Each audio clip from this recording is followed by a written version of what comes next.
प्रिय दोस्तों, नमस्कार। मैं राकेश कुमार स्वामी आर्यन शेखावटी क्लासेस के यूट्यूब चैनल पर आपका हार्दिक अभिनंदन व स्वागत करता हूं। आज हम भारत का भूगोल पढ़ेंगे, जिसमें एक टॉपिक लेकर आए हैं आपके लिए, भारत की स्थिति एवं विस्तार। बहुत ही शानदार टॉपिक है, जिससे अधिकतर एग्जामों में क्वेश्चन पूछे जाते हैं। तो देखते हैं कि भारत की स्थिति ग्लोब के संदर्भ में किस प्रकार है। इस स्थिति को हम दो प्रकार से पढ़ेंगे, अक्षांशीय स्थिति व देशांतरीय स्थिति।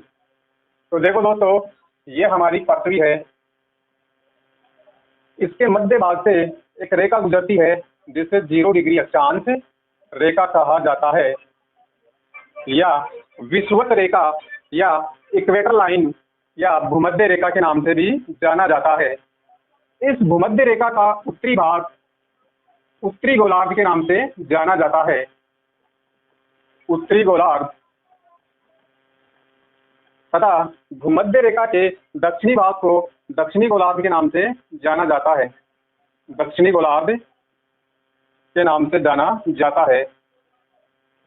तो इसी संदर्भ में भारत की स्थिति भूमध्य रेखा के उत्तरी भाग में पड़ती है, जहां से 23.5 डिग्री उत्तरी अक्षांश, जिसे कर्क रेखा के नाम से जानते हैं, गुजरती है, जो भारत के मध्य भाग से गुजरती है। तो यहाँ पर भारत की स्थिति है। तो अक्षांशीय स्थिति के आधार पर देखा जाए तो भारत की स्थिति उत्तरी गोलार्ध में पड़ती है। इससे आगे देखते हैं देशांतरीय स्थिति। तो यह हमारी पृथ्वी, जिसके मध्य भाग से उत्तर से दक्षिण की ओर एक रेखा खींची गई है, जिसे 0 डिग्री देशांतर रेखा 0 डिग्री देशांतर रेखा के नाम से जाना जाता है। इससे ग्रीनविच रेखा या प्रधान मध्याह्न रेखा के नाम से भी जाना जाता है। तो देखते हैं दोस्तों, इसके पूर्वी भाग को पूर्वी गोलार्ध के नाम से जाना जाता है। पूर्वी गोलार्ध के नाम से जाना जाता है। और इसके पश्चिमी भाग को पश्चिमी गोलार्ध के नाम से जाना जाता है। पश्चिमी गोलार्ध के नाम से जाना जाता है। तो जो 0 डिग्री देशांतर रेखा है, इसके पूर्वी भाग में भारत की स्थिति है, जिससे पूर्वी गोलार्ध में भारत की स्थिति है, जो देशांतरीय स्थिति है। अब देखते हैं अपन दोस्तों, भारत का अक्षांशीय विस्तार कितना है और भारत का देशांतरीय विस्तार कितना है। तो देखिए दोस्तों, यहाँ से भारत का अक्षांशीय विस्तार शुरू होता है 8 डिग्री 4 मिनट उत्तरी अक्षांश से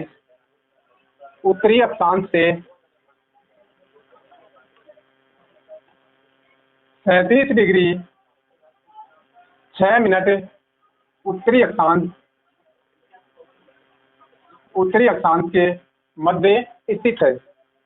तो 8 डिग्री 4 मिनट उत्तरी अक्षांश से 37 डिग्री 6 मिनट उत्तरी अक्षांशों के मध्य स्थित है। इसी संदर्भ में अपन देशांतरी विस्तार देखते हैं। 68 डिग्री 7 मिनट पूर्वी देशांतर से 97 डिग्री 25 मिनट पूर्वी देशांतरों के मध्य स्थित है। पूर्वी देशांतरों के मध्य स्थित है। तो देशांतरी विस्तार कितना है? 68 डिग्री 7 मिनट पूर्वी देशांतर से 97 डिग्री 25 मिनट पूर्वी देशांतरों के मध्य स्थित है। तो इसी संदर्भ में अपन भारत की जो उत्तर से दक्षिण की लंबाई कितनी है, या भारत का उत्तर से दक्षिण स्थलीय विस्तार कितना है। तो भारत की उत्तर से दक्षिण लंबाई है 3214 किलोमीटर,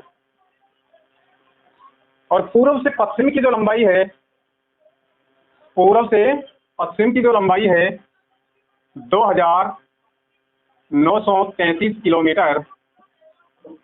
तो दोस्तों, उत्तर से दक्षिण की लंबाई 3214 किलोमीटर है, और पूर्व से पश्चिम की जो लंबाई है 2933 किलोमीटर है। अब देखते हैं अपन भारत का जो मानक समय है, या 82.5 डिग्री पूर्वी देशांतर कौन से राज्य से निर्धारित किया गया है। तो दोस्तों, 82.5 डिग्री पूर्वी देशांतर जिसे भारतीय भारतीय मानक समय के रूप में प्रदर्शित किया जाता है। तो ये 82.5 डिग्री पूर्वी देशांतर रेखा को ही निर्धारित क्यों किया गया? क्योंकि पूर्व से पश्चिम के मध्य 2 घंटे का अंतर पाया जाता है। इसी कारण भारत में 2 मानक समय रेखाएं होनी चाहिए थी। फिर भी इन दोनों के मध्य एक बीच का रास्ता निकाला गया, जिसे 82.5 डिग्री पूर्वी देशांतर रेखा कहा जाता है। तो ये उत्तर प्रदेश के प्रयागराज के नैनीग्राम से आंकी गई है, जो पहले प्रयागराज इलाहाबाद के नाम से जाना जाता था। अब देखते हैं कि दोस्तों 82.5 डिग्री पूर्वी देशांतर भारत के कितने राज्यों से गुजरती है। तो ये 5 राज्यों से गुजरती है। 5 राज्यों से गुजरती है। पहला है उत्तर प्रदेश, मध्य प्रदेश, छत्तीसगढ़, उड़ीसा, आंध्र प्रदेश।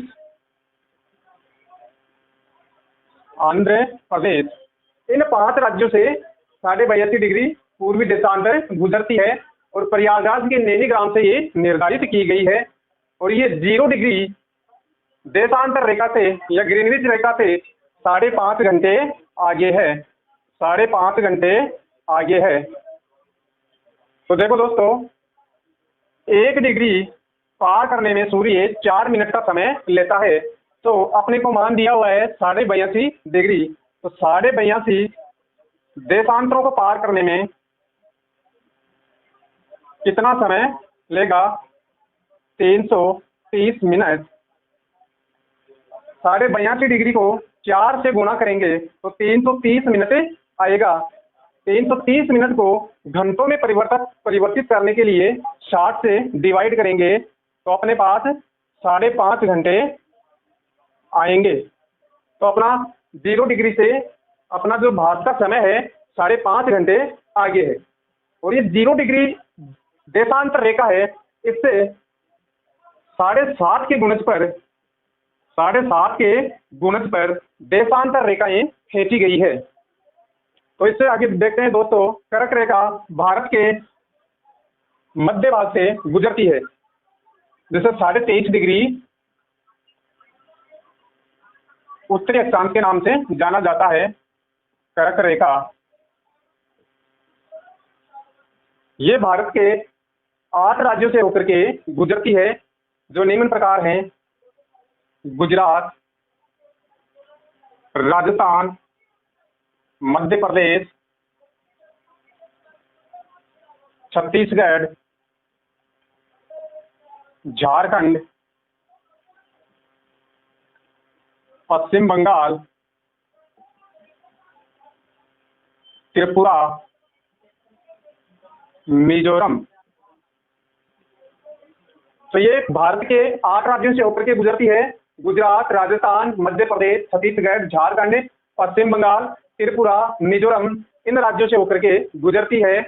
जो सर्वाधिक लंबाई, कर्क रेखा की सर्वाधिक लंबाई मध्य प्रदेश में पड़ती है। सर्वाधिक लंबाई मध्य प्रदेश में है तथा न्यूनतम लंबाई राजस्थान में पड़ती है। न्यूनतम लंबाई राजस्थान से गुजरती है और अधिकतम जो लंबाई है, सर्वाधिक लंबाई है, मध्य प्रदेश से गुजरती है। अब देखते हैं कि दोस्तों, कर्क रेखा के ऊपर नजदीकी शहर या राजधानियां स्थित हैं। तो कौन कौन से नजदीक शहर स्थित हैं इसके ऊपर बसे हुए हैं।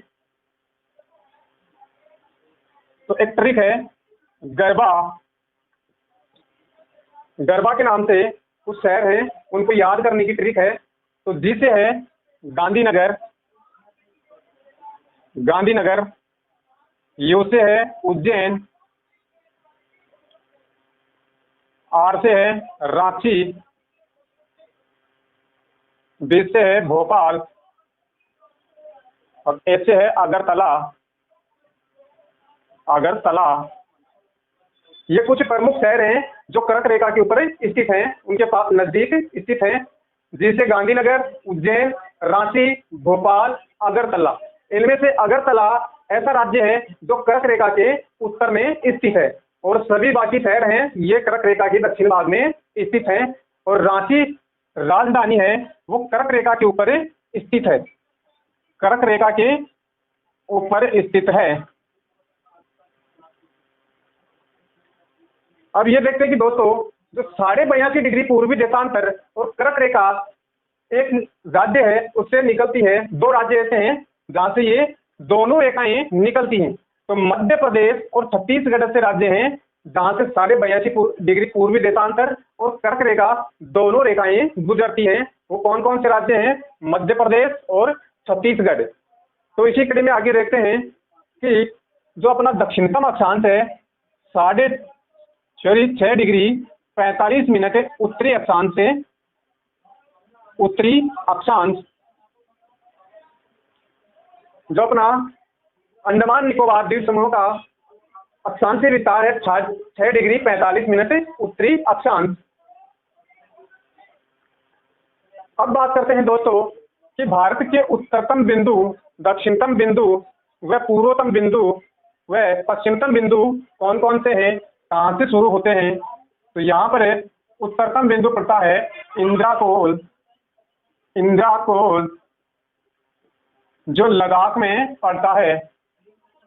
लद्दाख पहले कहाँ पर पड़ता था? जम्मू कश्मीर में। अब लद्दाख क्या है? यूनियन टेरिटरी स्टेट यानी कि केंद्र शासित प्रदेश।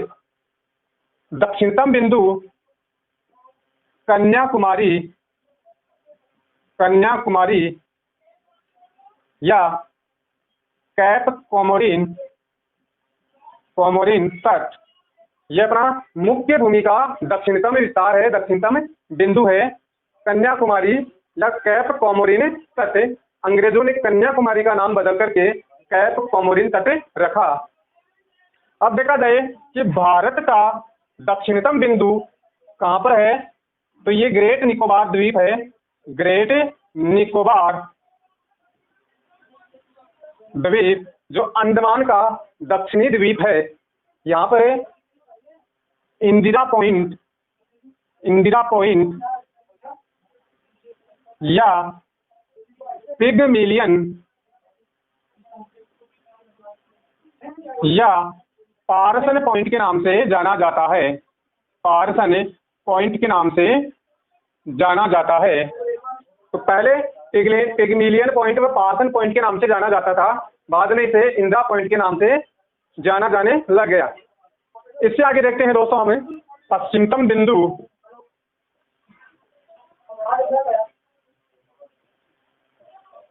गुजरात के गौहर माता सर्करिक से पूर्व में कीबिथु गांव, वालांगू जिला, अरुणाचल प्रदेश, अरुणाचल प्रदेश तक स्थित है। अपने देखा उत्तरतम बिंदु इंद्राकोल और मुख्य भूमि का दक्षिणतम बिंदु कन्याकुमारी या कैप कोमोरिन तक, और भारत का दक्षिणतम बिंदु इंदिरा पॉइंट या पिगमिलियन या पार्सन पॉइंट के नाम से जाना जाता है, और पश्चिमतम पॉइंट है गौर माता सर्करिक, गुजरात। इससे आगे दोस्तों भारत की तटीय सीमा की लंबाई कितनी है? तटीय सीमा की लंबाई, तो देखो दोस्तों ये जो भारत की तटीय सीमा है पश्चिम से पूर्व में, इसकी लंबाई 6100 किलोमीटर है। ये मुख्य भूमि की तटीय सीमा की लंबाई है। अगर हम द्वीपों सहित देखें, द्वीपों सहित देखें तो ये लंबाई 7516.6 किलोमीटर है या 7517 किलोमीटर ये दोनों डिजिट, दोनों आंकड़े सही हैं, दोनों के दोनों एनसीईआरटी की बुक में दे रखे हैं। तो देखें पश्चिमी तट पर कहाँ से ये शुरू होती है, यहाँ गुजरात के तट से लेकर के पूर्व में पश्चिम बंगाल तक जाती है। इसमें देखा जाए कि सबसे लंबी तटीय सीमा किस राज्य की है, तो गुजरात राज्य की सबसे लंबी तटीय सीमा है। और दूसरे नंबर पर आंध्र प्रदेश राज्य की तटीय सीमा लंबी है। उसके बाद में तमिलनाडु तीसरे नंबर पर आता है। इसे अपन गैट के नाम से याद कर सकते हैं, गुजरात, आंध्र प्रदेश और तमिलनाडु। तो गुजरात की सबसे लंबी, फिर आंध्र प्रदेश की और फिर तमिलनाडु की तटीय सीमा लंबी है। भारत का क्षेत्रफल,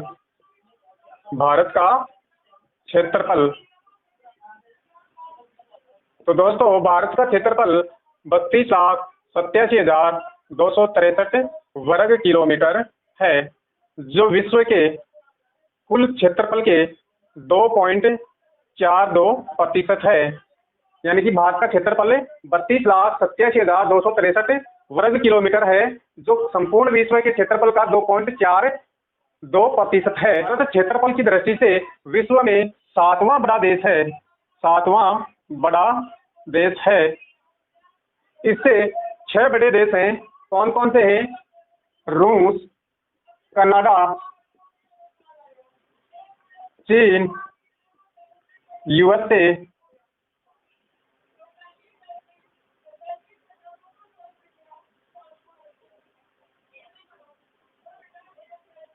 ऑस्ट्रेलिया, ब्राजील, भारत। 8वां नंबर है अर्जेंटीना। ये 8वां नंबर का देश है अर्जेंटीना क्षेत्रफल की दृष्टि से। इसको याद करने की एक ट्रिक है, रुक चीन अब आ भारत। तो रूस, कैसे कनाडा, चीन से चीन, ऐसे अमेरिका,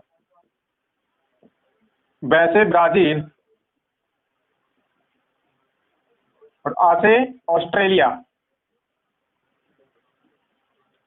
और वैसे भारत। ये देश आते हैं। चलिए अपन यहाँ पर ऑस्ट्रेलिया को 6वें नंबर पर देना है। ब्राजील, ऑस्ट्रेलिया, भारत का आकार। तो भारत का आकार कैसा है? चतुष्कोणीय या चतुर्भुज कोणीय है। भारत की आकृति कैसी है? चतुष्कोणीय या चतुर्भुज कोणीय। हम ऐसे उत्तर से पश्चिम, पूर्व की तरफ ये लंब डालें तो एक आकृति दिखाई देती है चतुर्भुज के समान, चतुष्कोणीय आकृति। एक विद्वान थे, रोमन विचारक